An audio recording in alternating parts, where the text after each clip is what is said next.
Hey guys, what's going on? My name is Aldas, and in today's video, I've got something a little bit different for you, a little switch up from my regular content, and I've got another collaboration for you guys. I'm very excited for this one actually, because this guy, he hasn't been on my channel since last February, and our last video was a whole load of fun to do. So guys, welcome to the channel, Tommo.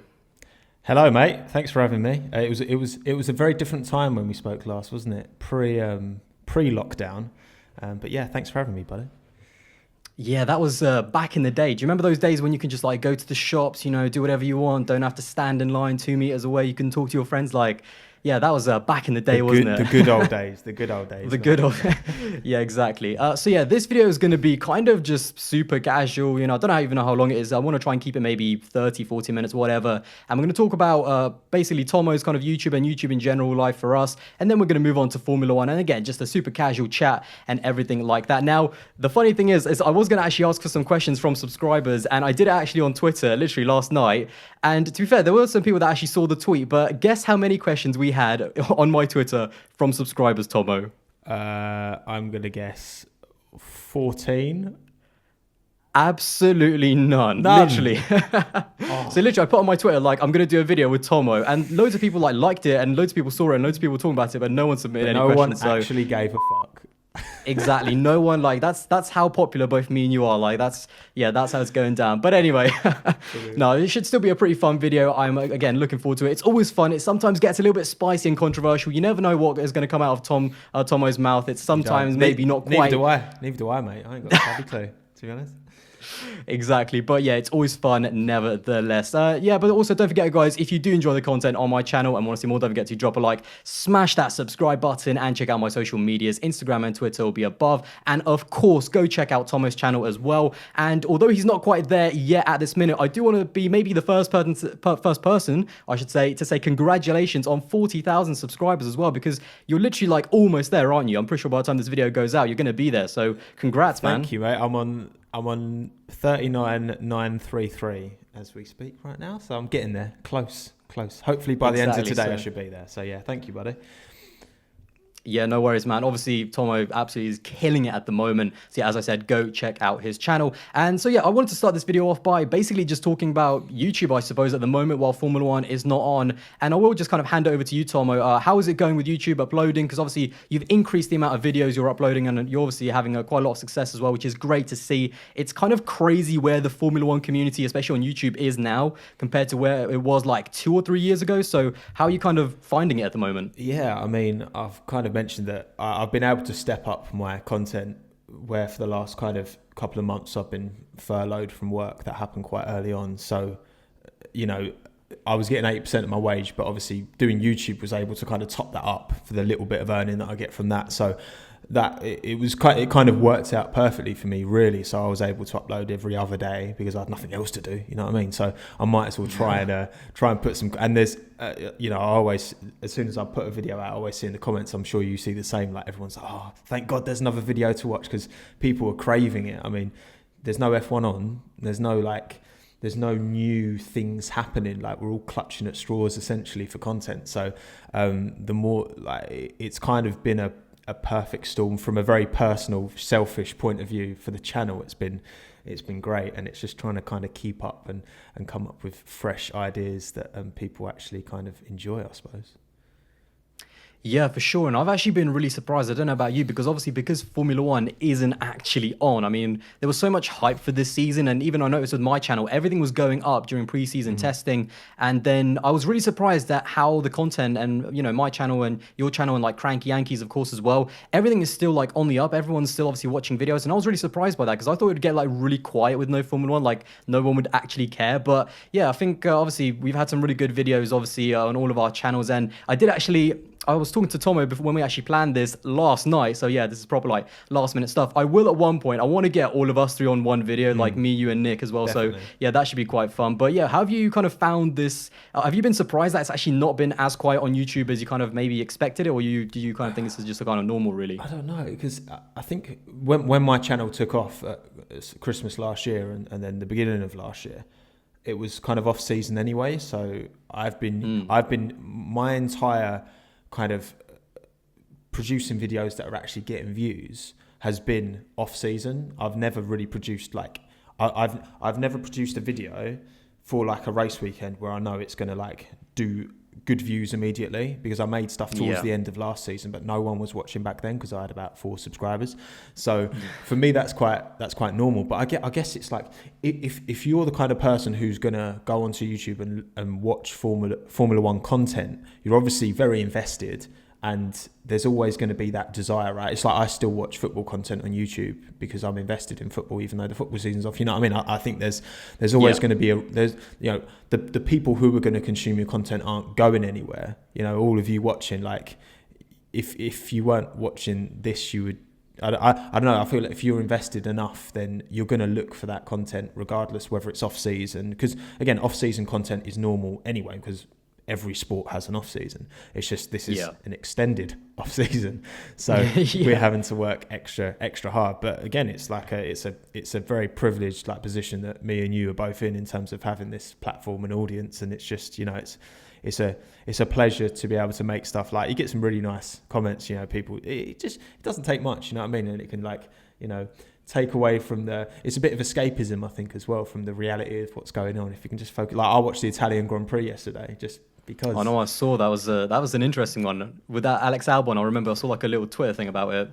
My boy Alex, bless him. Yeah, punted off by Carlos, but yeah, man, like, good move, Carlos Sainz. That was a mega move, by the way. You know, and I'm not just saying it because Alex is your boy. It was, and that's the thing. Like, we're all desperate for the season to start, but obviously, what will be. The world is what it is at the minute, and yeah, it's interesting as well. Like, I've found myself really kind of interested in the details and the analytics behind all of this, and like, I've noticed, I don't know about you, but my like CPM, so that's kind of, it's a number basically of how much earnings you get per view. That's kind of dropped for everyone, and for me it's dropped by about 30-40%. So I'm getting 30-40% less money based on the amount of views I get. And I remember Arava posted on Twitter saying his had dropped like 60%, which is crazy, and I'm sure it's affected yours as well. And it's just because obviously advertisers aren't advertising as much on YouTube, because marketing spends are the first thing to go when something like, I used to work in marketing, hence why I got furloughed, you know what I mean? So it's strange times, but interesting nonetheless, I think. See, that's why it's like so great to have you on, and like obviously you have so much experience, because I've kind of found the same thing. Like over the winter break, you know, my content was kind of quite quiet, which is kind of what I expected, really. And then you can see in my earnings and like CPM on YouTube, and this is kind of a bit of an insight, I suppose, some of you at home, it just shot up straight away over pre-season. I was just like amazing.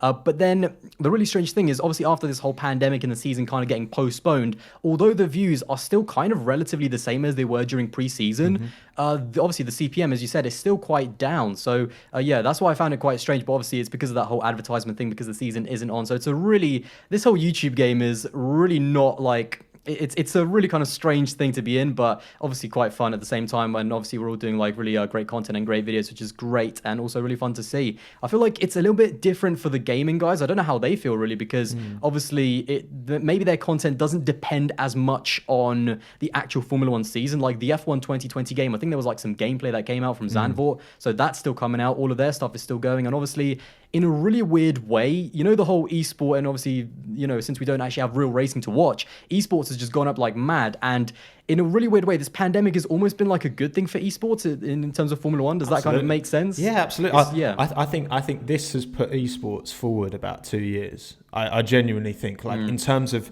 the amount of people consuming it and watching it, and the fact that you've got all of these now, you know, these pro drivers that are being exposed to it, all of these celebrities that are getting on board. Like, I know a lot of it is quite gimmicky, but ultimately in terms of recognition for esports and, you know, making it, like, legitimizing it in the eyes of and the minds of people, I think this has done wonders. Like, whenever there's obviously what's happening right now is horrific, and, you know, you'd never wish it on anyone, but there's always opportunity in times like this, and there will always be industries that thrive, whereas others, you know, the airline industry's died overnight, whereas kind of, you know, supermarkets and like certain e-commerce brands, I mean, I used to work in e-com, and like a lot of that hasn't really been affected at all in terms of people buying, because, you know, it's probably going up because people are at home. Like, what are they going to do? Spend money? That's what I mean. So as certain places struggle, others don't. But again, with, like you say, with the racing guys, with the gaming guys, like obviously the people who watch and again, I guess their audience is generally maybe a bit younger anyway, so their CPM is going to be a bit lower based on that anyway. But I don't know. It's interesting how these things, you know, changing up. I'm sure you've had some good chats, like you mentioned Cranky Yankee Nick. I mean, he knows his stuff. He's so like on it with all the analytics and the data and even stuff about like channel growth and that. I mean, he told me that when I'd get to this stage, so coming up to 40k, I would struggle to grow, and I like compared to how I have grown, I've struggled at this bit, and it's just weird, man. It's just a funny thing. Like YouTube, a lot of the YouTubers moan about you know, the lack of transparency with it, and how difficult it is to know what to do and what you're doing, if it's right or not. And it's just it's a battle that we're always playing. But I don't know, man. How about you? Because obviously I mentioned earlier how it's you know, you've been busy with uni work and that, but obviously now you're getting back onto the uploads. Kind of how have you found that? Because didn't a video you post like last week hit 100k recently? Was it the Williams one? What was it? It was the Sebastian Vettel one. I had my I've had a few. Yeah, that's why it's been like really strange. Like my videos are still getting a good amount of views. Like even when it was almost kind of the same during pre-season, but the CPM and the kind of like the revenue is a little bit down, which is obviously due to the whole advertisement and coronavirus thing. But yeah, you know, I've still had some really great videos. My Lewis Hamilton one, I think it's at like 170,000 views, and my Sebastian Vettel one is at 111,000 views, which is obviously fantastic. I've had a lot of other really good videos as well. So yeah, I mean, to me, at the end of the day, it's not all about views, but it's still a massive motivation. I feel like I'd be lying if I said that it doesn't make me happy. Do you know what I mean? Well, I think ultimately a view is a reflection of how good the video is. Like, yeah, yes, of course, you get, you know, your video might get pushed to more people, blah blah blah, and subscriber growth and all that, but ultimately, like, it's still people choosing to see that video, click on it, because again, like, YouTube can push a video all they like, but if you don't like the thumbnail and you don't want to engage with that content, then you're not gonna. And again, that's that is kind of the only reflection we have as kind of creators as to, you know, how relevant and how good content we're creating, because ultimately that's the point. We want to make stuff that people enjoy and people like watching and people get something out of. So I mean, that's the kind of, yeah, I think anyone who says they don't look at the views and all that is lying to themselves. because I think, yeah, we all do. It's a metric in terms of, like, just like any job, you know, if you've got any metric of how well you perform, if you get like employee of the month, or you get, you know, a bonus because you've, you know, hit a certain sales target, you know what I mean? Like it's all relevant to this, and it's just the fact that obviously I've been doing this for so, you know, not particularly long in terms of the F1 space, but obviously all in all, I've been doing it for a long time. But it's I just find it really interesting, all of the analytics and the details, to make sure that as many of you people watching are actually getting to see our stuff first and foremost, but also enjoying it and, you know, liking what we do. Yeah, no, I mean, we spend a lot of time. I don't think a lot of people realize just how much time we spend, like, with thumbnails. I'm a really kind of weird person in the sense that I actually create a thumbnail sometimes before the video. Like, I'm not even joking. And then I kind of plan it on top of that. I don't know why, because I spend so much of my time on Photoshop and I kind of really love using it. But yeah, I mean, in terms of the video kind of side, I mean, personally for me, it's been a really kind of strange time. I'm still obviously doing university work and super busy with that. I've still got like a month left of uni, but I've also just been pushing Formula One as much as possible because it's a way to make extra money. I really love it. And obviously without Formula One, it's almost actually motivated me more. Without Formula One to actually watch on screen, I'm even more motivated to do kind of more videos and kind of different styles as well. But I'm also kind of keeping up with some of the esports stuff. That's probably not, I don't know about you, that's not really kind of my main thing that I watch, because I don't even play Formula One, like the actual game. The last time I played it was F1 2017. I've actually never played like the last two Formula One games. I don't know, do you like game in your spare time a little bit? So I used to be a very big gamer back in like probably I'd say about 10 years ago, when it was like Forza Motorsport 3 and 4. Oh mate, like, Forza Motorsport 4, that is such a sick game. The amount of hours I've put onto that is just undescribable. They were my I was once top on the overall time trial leaderboards. I was top 10 in the world at one stage.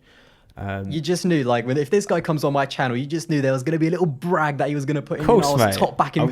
You know what? I've been trying online to find any kind of like screen grab or something that I can find to prove it, but I can't. So it's just. Well, you're gonna listen, mate. On this channel, I'm not sure about that. On this channel, we deal in fact when we deal in opinions that are based on fact. So, mate, this is unconfirmed reports to me. So unconfirmed reports. But yeah, so I used to be, but I think now, like, I do actually have on my laptop, I've got F1 2019, and I tried it on the controller. Because I used to always race on a controller, and I just couldn't, and I was getting really frustrated. I need a rig, I need a sim set up, and I would love to get one, but I just don't have. I'm in a 1-bed flat at the minute, and me and my missus both work from home, so there's not really space. I would love to down the line, but right now that's not ready. If I'm gaming, it's going to be infrequently, and it's Rocket League or Trackmania. Really, they're my two. Yeah, because I used to like game like quite a lot, like 10 years, maybe just under 10 years ago, like F1 2013. That was my like peak of absolutely playing it all the time, like all day long. But yeah, in terms of like the rigs, like it seems like everyone and their mum is getting like a massive racing rig that probably costs like thousands of pounds. Like apparently even Sebastian Vettel has got one. Have you heard that? Yeah, I heard Seb's got. Did you see? I retweeted yesterday on Twitter Valtteri Bottas's one. I did, mate. He's got a Mercedes-based rig. Like this guy is just nuts. That's literally the dream. But you can guarantee that probably, is pure cash, literally. Like that's probably about 50k right there, easy. But yeah, man, it's a crazy time. But I had on my podcast last week, I had James Baldwin, who he won World's Fastest Gamer, and he races for Veloce, and we were talking about in terms of how the industry is kind of, like I said, it's kind of got this massive boost from what's going on, because motorsports is so unique as a sport in that, the example I was given was that if you're a professional footballer, that has zero correlation to how good you are at FIFA, because the input is totally different. It's a complete different thing. With motorsport, the actual input in terms of sitting, steering wheel, pedals, all that, you can replicate those inputs 100%. Yes, you don't get the G-force, and you can't completely replicate the experience, but in terms of the actual input, hence why some of those he was talking about, like, so he used to do karting back in the day, but like Brendan Lee, who's one of the big esports guys, he's been able to translate that over to real racing, and he didn't really have any karting experience back in the day. So it just goes to show that like motorsport's got a really unique position. Where, and again, like how well Charles is performing, particularly in all these esports events, and he's almost on par with the actual F1 esports guys, which is insane. Yeah, but again, crazy. His talent has clearly made that transition over, and it can also go vice versa as well. So it's interesting. Yeah, absolutely. Because also what you got to remember is that the drivers in their teams actually have kind of their own testing, their own, setup, like, rigs and stuff within the teams themselves. Like the Red Bull simulator. Simulator is probably the better word to describe it. Yeah. The teams all have their own simulators, and the Red Bull simulator is one that has obviously been shown loads of times. All the teams try and keep it secret, but Red Bull are just Red Bull. They love showing that sort of stuff. They do. They love a flex. They're kind of, I love Red Bull. They're literally one of my favorite teams in terms of like fan stuff and the things they like to show. They just are so open about everything, and that's really kind of great. So yeah, obviously footballers, when they need to train or when they need to do something, they don't go on FIFA, but in terms of like Formula One drivers, they test new parts, new upgrades, how the car is feeling on simulators all the time. So it's, like you said, it's a much more natural progression. And I suppose going from the gaming side, kind of switching to real life, and yeah, in terms of real life Formula One, we are in a, like I said, really strange time. I mean, it's just, it still seems like really surreal that the last time we actually saw a Formula One car around a racetrack in terms of actually racing was it 1st of December in Abu Dhabi? Like, doesn't that just sound like, it just sounds really weird how long we haven't like even seen Formula One racing. It's 1st of May today, isn't it? It's mad. Yeah. It's literally been so long. And that's the thing, like, it's an itch that needs to be scratched for all of us, and everyone watching, I'm sure, is in the same boat. We're all desperate to see it back, but obviously, there's so much talk and hearsay about when the season's going to start. Blah, blah. I know NASCAR have announced that they've put an official start date for like a couple of weeks for them to restart.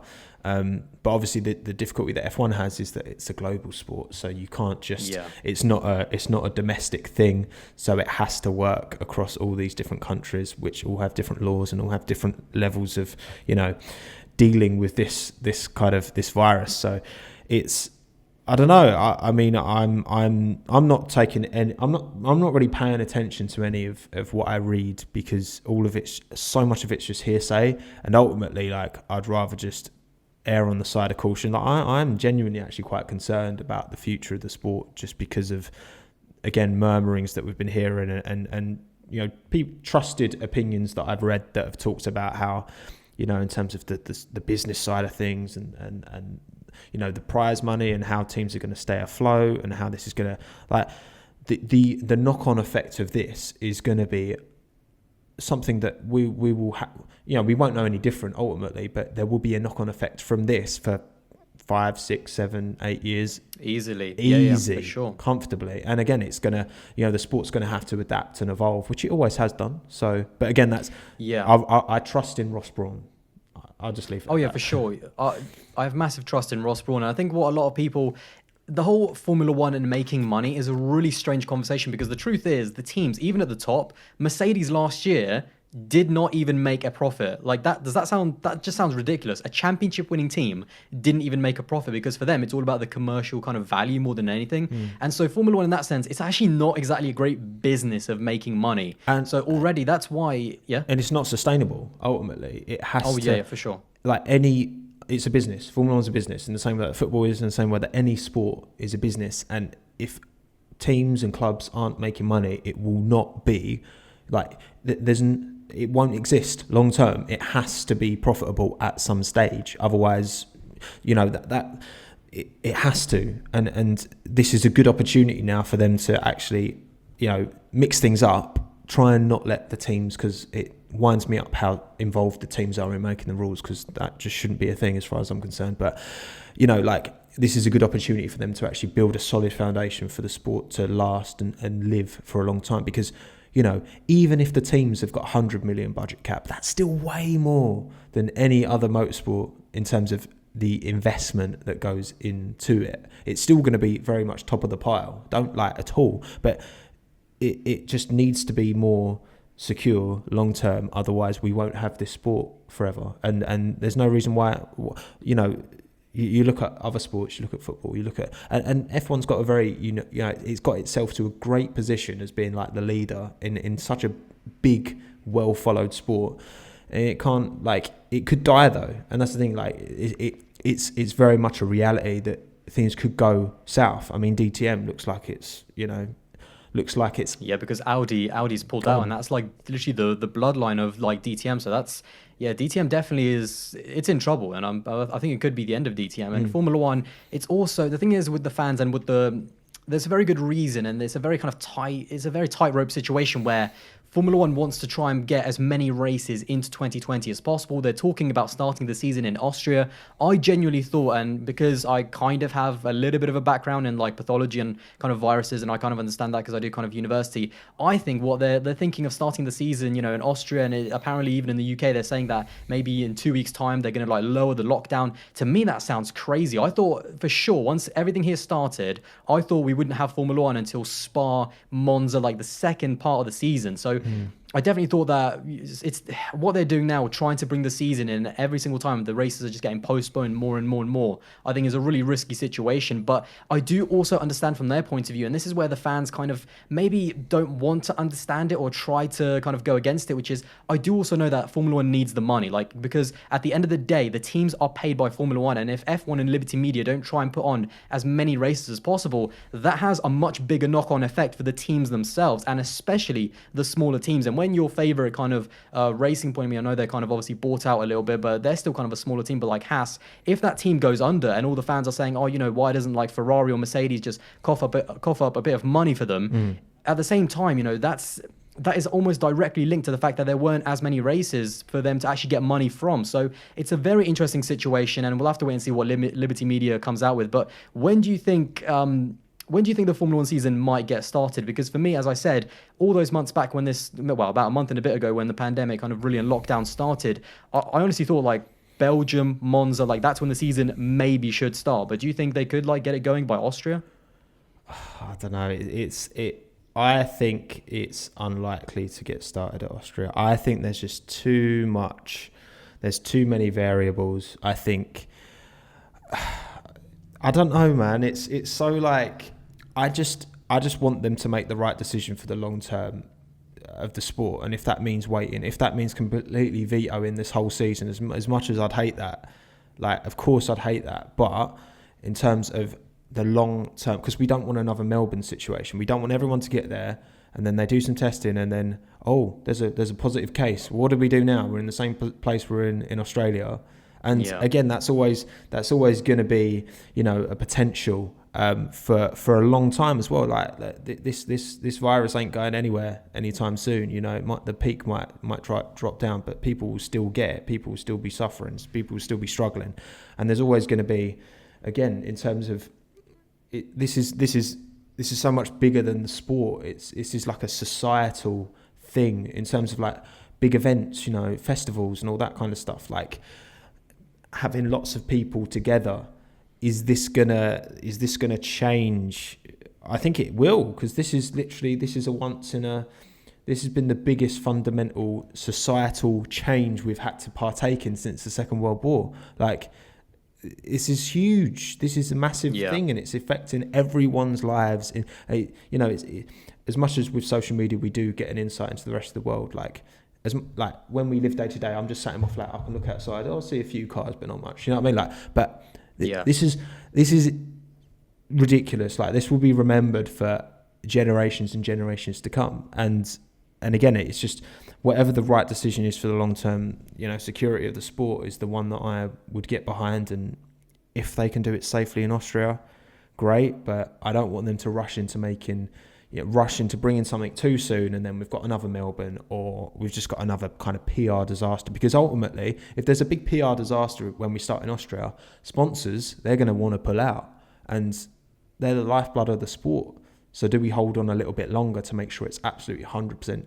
You can never be 100%, but absolutely certain that you're safe, and then and make sure that those sponsors are happy and secure in the decisions that you're making. It's tricky, mate. I don't know. It's tricky. For sure, and obviously, there's been a lot of talk about behind closed doors racing, but even from the mechanics point of view, and I think Mark Priestley over on Twitter said, like, if it's not safe enough for the crowd and the fans, why is it safe enough for us? We're just, we're people as well. We're just as much going to be in danger. So, yeah, for Formula One, this is a really kind of, I don't want to get, too much into it at the moment because it's obviously been talked about so much, but it's a very tricky situation. And from my point of view, I just don't want Formula One and Liberty Media to rush into it too quick. I totally understand the financial side that they need Formula One. They need the money. The teams need the money from the races and the TV money and everything that goes along with that. But I just don't think that they should be rushing into it. So yeah, in terms of the coronavirus, we're going to leave that at we're going to leave that behind because I think, like I said, that's been talked about so much. In terms of the things that are actually going on in Formula One, hopefully in 2020, it's really strange because this was supposed to be the season where the driver market was maybe going to explode. Obviously, Charles Leclerc and Max Verstappen signed their contracts fairly early, but we do still have two pretty big drivers in Lewis Hamilton and Sebastian Vettel out of contract. I don't really see them leaving their teams, but how do you kind of see that? Because obviously with Sebastian Vettel, where do you see Seb? Because I feel like he's the really big kind of, the big domino. Once he decides what he's doing, I feel like all the other dominoes will fall. Where do you see Sebastian Vettel in the future? Do you see him staying at Ferrari for another year? Do you see him leaving? Because, and also, I suppose, do you think he's still able to win a championship? Because I made obviously that video, is Seb, about talking about Seb in his prime. And I said that I think Sebastian Vettel is still good enough. He's still a race winner. He's still going to be able to get podiums and pole positions, but I don't think he's going to be able to challenge for a championship. So where do you think he stands at Ferrari at the moment with Charles Leclerc and Lewis Hamilton kind of also in the mix? So I've said I've not been quiet in my opinion that I think Seb isn't at the level anymore that he once was. Still very much good enough to drive an F1 car, but will he stay at Ferrari? I don't. I still stick to my guns. I still think that Seb will leave at the end of the season. I think in terms of where, I don't know. But in terms of just that question, I think he will depart. I think Lewis, I don't see him leaving Mercedes. I've heard him talk about wanting to become a legend under the Mercedes family, so Sterling Moss, for example, was. So I don't see that happening. But yeah, in terms of Seb, I still think he'll be replaced by either Ricciardo or Sainz. I still think that, Seb just... I think they've got this amazing talent in Charles, and Seb is not happy being a number 2. And I think that, well, I don't know, because again, this was another Cranky Yankee video I was watching, and he was talking about actually in terms of the numbers, teams have historically benefited from not having a 1-2, but having 2 drivers who are, like a Nico and a Lewis. Not having a number 2 driver, actually, in terms of constructors, have actually benefited more from that. So being a bit more hands off. So, but then obviously with Seb and Charles, Seb, I can only judge him based on his most recent performances, and he hasn't been good enough, and he has come into some squabbles with his teammates. So I feel that the door may open for Seb to leave, and I think if he was to, I think would he settle for going to a team? Maybe go to McLaren and replace, and Sainz would go the other way. Maybe. Yeah, literally, that's the only. Someone actually asked me, where do you think Vettel could go? What are his options? I don't see Vettel at any other team in terms of the midfield. I don't see Vettel at any other team except for McLaren, because that is a team that has some potential. It's quite a big brand. I don't see him at a team like Haas or Racing Point. Obviously, he won't take that. He won't take that drop down. I don't think so. No, he won't. And that's why I kind of. Seb's really backed into a corner, and he needs to deliver. And again, I'm a big Sebastian Vettel fan, but I've said, by the way, there's one really big thing. Like, you can be a fan of someone and you can still criticize them. I really don't like this culture where just because you like a driver, you can't criticize them. I hate that. Same. But Vettel is good enough to win races and pole positions and podiums, but I just don't think he's got what it's left to win a championship. He's not reliable. Again, I watched Italy yesterday. Just dropped it on his own, Under no pressure, Under really. no pressure. And you think like all the other 19 drivers who, okay, not every driver met the end, but, no other driver did that. I know it's just, you say, it's an isolated mistake. All drivers make mistakes. Yes, but again, there were just too many. There were too many last year. And, he dropped it in Germany in 2018 as well, like lost, he could have caught Lewis feasibly. I think that was the beginning of the end. I feel like the one thing, when looking at Sebastian's end of career, Ferrari era, whatever you want to call it, Germany 2018, when he dropped it under pressure in the wet while leading at his home Grand Prix, when he was leading the championship as well, I think like that's one like pinpoint moment where for me, that's it. Because I said this at the start of my channel in 2018, Ferrari had the better car in 2018. It was amazing in a straight line. It could do it around the corners as well. It was actually quite consistent. Ferrari were kind of on their A game in terms of, strategy. They weren't kind of it up as much as they are now, and they had the absolute best kind of opportunity to win a championship, and Seb kind of dropped the ball. Although at the same time, Kimi Raikkonen didn't exactly help, because I remember doing back in the day like a top 5 best drivers of the season, and I still put Sebastian as kind of a mention. He almost made my top 5, and there was a bunch of people in the comments who were like, but he made all those crashes, like why isn't Kimi Raikkonen up there? At least like Vettel actually challenged for the title. Kimi wasn't even challenging for wins in 2017 or 2018. So with Sebastian, we're gonna have to wait and see. So who do you think? Do you say Carlos Sainz maybe could be an option for Ferrari? Yeah, I think Carlos would be a great shout. I really do. He's only 25, 26. I think it's 25. So he's still very young. He's still got at least 10 years in the sport. He's proven himself to be, he's certainly up there. I heard a comment. I think it was from I can't remember his first name. Merry, who used to drive for Marussia. I think it was Marussia. Robert Merry, yeah. Robert Merry, yeah. And he apparently said he thinks Carlos is on Max's level. I mean, he's got a more educated opinion than I have, because he's an actual racer Formula One car. I think Carlos has got the ability. I think he would be. Again, I think he would be good enough to kind of push Charles, but I think that could be a great little team. I really do, and I think like they're 2 young drivers, combined age of what Kimi's age almost is. And, you know what I mean? Like, is Kimi is Kimi 40 years old or 37? Kimi's 40. Late. I'm 40, sure yeah, that's one. Yeah, and something like that, yeah. And yeah, I just think that would be a quality little team. And again on Seb, like you say, I love Seb as a personality, as a character. I think he's brilliant. He's like he's so great, great guy, no doubt. Mate, he definitely puts like he's funny. Like he puts himself out there much more than like Lewis, who's always grumpy. it seems.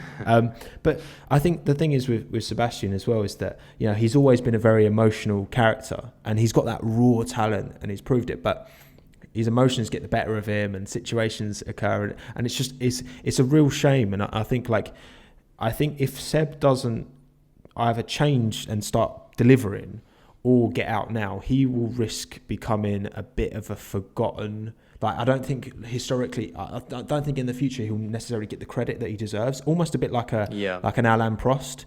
You know, Prost won 4 world titles, came close. Prost was actually, when you look at the overall package, there is a very good argument that Prost was the better driver against Senna. You know, he was, as an overall package in terms of, keeping calm under pressure, just in terms of the races, in terms of the speed. Team player as well. You know, I always say that I will rank Senna above Prost just on raw pace and raw talent, and I do think that Senna would have won more titles, but I'll absolutely respect anyone that says that Prost is a better driver. There's a very good argument that you can make for that. Exactly. But again, he's not held in the same esteem. Like, he's not held in the same conversation as your Hamiltons, your Schumachers, it's like your Sennas, obviously. Even go back to like your Fangios and that. I don't know.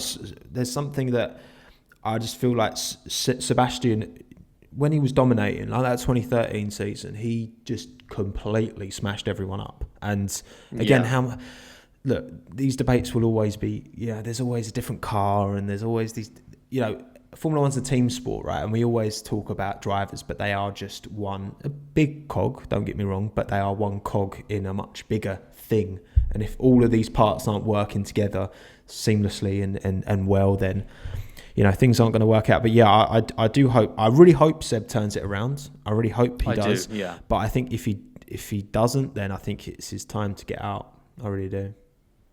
Yeah, I can't really argue with that. I mean, in terms of Ferrari, I think obviously Carlos Sainz is a great shout. I think Daniel Ricciardo is going to be a man who really wants to be in that Ferrari seat, but we'll have to wait and see how things develop. Obviously, it's a really weird time now that Formula One isn't on. We don't know, is Ferrari going to keep him on? Is he going to sign a contract? Are they not even offering him a contract, and what they're going to do? I think they're going to stay with him for like a year or two. I can see like a 2-year contract maybe. If not, then I think he is going to leave. But kind of segueing into what we were talking about, some of the, obviously the legends in Formula One, Prost, Senna, Fangio, stuff like that. On Twitter, I think it was about a month ago or something like that, I remember there was an article on Planet F1 Planet F1 or Autosport, that basically someone put their top 10 drivers of all time, and someone put literally Max Verstappen in there, and Sebastian Vettel wasn't in there. I don't think, maybe even Fernando Alonso was as well. So someone put basically Max Verstappen in their top 10 drivers of all time. Now, that caused a little bit of like controversy and outrage, obviously, well, any top 10 conversation always just seems to pop people off, as it probably should. But it was a really interesting one, because a lot of people thought, what is Max Verstappen even doing in the top 10 greatest drivers? But you kind of stood up for him, didn't you? Or something. I remember when you sent out a tweet, didn't you? Well, okay, a bit of background on that. So my main issue, I've got him. My main issue of all of that, and the reason I jumped in, was because I felt that people were jumping on this poor girl who had written this article, and were like, we're just being arseholes, basically. And she should shut up, she's a woman, blah blah blah. That was what kind of triggered me immediately to jump in. But then also, when I read the article, it was like, people were making out like she'd mentioned, she put bloody Mr. Blobby in the like in terms of, if you're having a conversation about your top 10, and is it top 10 most talented? Is it the top 10 most successful? Like a top 10, right? It's always going to be subjective. In terms of that raw talent and that raw pace, I think it's without question that Max Verstappen is entitled to be in the conversation. And that's all I said. I said, I didn't say he is. And some people were like, you think he's top 10? No, I don't. I don't think he's top 10. I agree that he's not top 10 of all time. But for him to not be in the conversation, given that he, won his very first race, he's racing in what you could argue is the most competitive kind of period in terms of the quality, the caliber of drivers. You had, Lewis, for sure, Fernando, Sebastian, Nico. You had quality drivers riddled through the top, right? And he still managed to win his maiden race. He still managed to, perform exceptionally well, has proven his pace. now everyone, I think the general opinion is that he's on par with Lewis now. For the idea for him being in that conversation to be this otherworldly, out there, mad thing to say, for me is just stupid. So I don't think he's top 10, but I do think he is more than entitled to be in the conversation. And if I was making a top 10, he would definitely be in my list to knock down. I wouldn't put him in there, but he'd definitely be in my list. So that's all I was saying, basically. I was just, I saw a lot of people giving this poor girl hate, and I was just like, chill out, man. Like, it's just an opinion. Calm down. Well, to be fair, it was you that said, like, everyone has an opinion, just like everyone has an arsehole, so there you go. But I suppose at the end of the day, what's really, I think for Max, he's such a great driver, but I feel like do you think he's going to be a little bit annoyed the fact that Charles Leclerc is, coming up? There's a lot of other young drivers, the Lando Norrises, the George Russells, and I rate my boy Russell, me. Do you think he's kind of getting a bit impatient, the fact that he's still not quite in that winning car? And maybe, do you feel like it sounds ridiculous, do you feel like he's maybe under-delivered a little bit in the 5 years that he's been in Formula 1? Because I think I still find it crazy that Max Verstappen has been in Formula 1 for 5 years. He had the opportunity quite a few times to be the youngest ever pole sitter, and it didn't quite happen. And then he did miss out on a few race wins in Monaco, and a few little mistakes there and there in like 2018, I remember. Do you feel like he's maybe under-delivered a little bit, or do you feel like he's exactly where he needs to be and he's kind of ready to take a title away from Lewis Hamilton? I think he's exactly where he needs to be. He's 22. He's still 22 years old. He's the most experienced 22-year-old Formula 1 driver there's ever. He's spent the biggest portion ratio of his life driving an F1 car of anyone in history. Like, considering how young he got in and how much he's been driving and how well he's been, and he spent all that time, around the top. He's never really that Red Bull car has always been able to keep him within that kind of top of the mid-table. I think even the Toro Rosso, even in 2015, the Toro Rosso was not a bad car that year. It was a decent car. They were getting like 6th, 5th and 4th place finishes, like even Carlos Sainz. That's what I mean, man. And I think Max has matured. I think that's come across in his driving. He's not quite as reckless as he once was. Absolutely, yeah. And I think he's matured as well as a man. You know what I mean? Like, you do a lot of growing up in that time period when you go from 17 to like 22. I changed fundamentally, completely as a person. I'm sure he changed in a lot of ways too, in terms of like maybe with you it was kind of in the wrong direction, but that's another conversation for another video, I suppose. Why you gotta do me like that, bruv? Come on, man. I had to. If you come on my channel, there's gonna be a bit of roasting going on. You just gotta know. I want to get you back for that. But yeah, that's the thing. He's a human being like anyone else, and I think he's done a lot of growing, and I think he's in a fantastic position now. And again, it's like, does he want every championship to be a cakewalk? I don't think so. I think like him and Charles will be and have always battled for a long time, and Max has generally edged Charles. And I think Max has got confidence and faith in himself that he will continue to do so. Again, there's always, it's Ferrari versus Red Bull, who's going to be able to deliver the better package in terms of a car. But yeah, man, I think he's in prime position because I think Lewis will still get that 7th World Drivers title, and I think he will match, and he might even go to 8. But I think Max will challenge that. I really do. And I think it's going to be him and Charles, and a lot of it's going to be down to the car. And I think that them two both have the ability to be heralded in 30 years' time when we look back on their careers as two of the greatest to ever do it. I think that could be a good, Senna, Prost-esque battle between those guys. Could you imagine these two as teammates? Like, that would be absolutely crazy. That would be insane. I will say, I'm shocked that you haven't even mentioned Alex Albon in the equation. I'm disappointed, man. What's going on? I love Alex, man. I love Alex. And the thing is that ultimately, objectively, Alex hasn't been able to. He hasn't got the opportunity to. But I don't think he's at the caliber of Max. Of course not.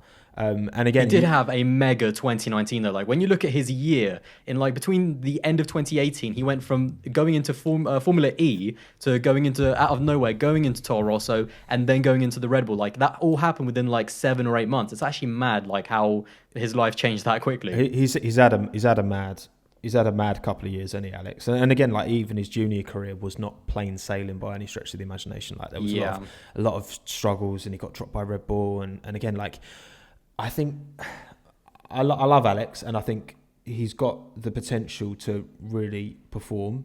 Do I think he will match the likes of Charles and Max? I can't honestly say yes, but I definitely think he can run with them in terms of you know, your likes of again, Bottas is a prime example. I think Alex is better than Valtteri Bottas. I would rather have Alex in my team purely based on driver merit. I think he's more likely to actually, he's more aggressive, which I think is important because I think Valtteri's a bit too hands off. And it's just. What about all those front wings, mate?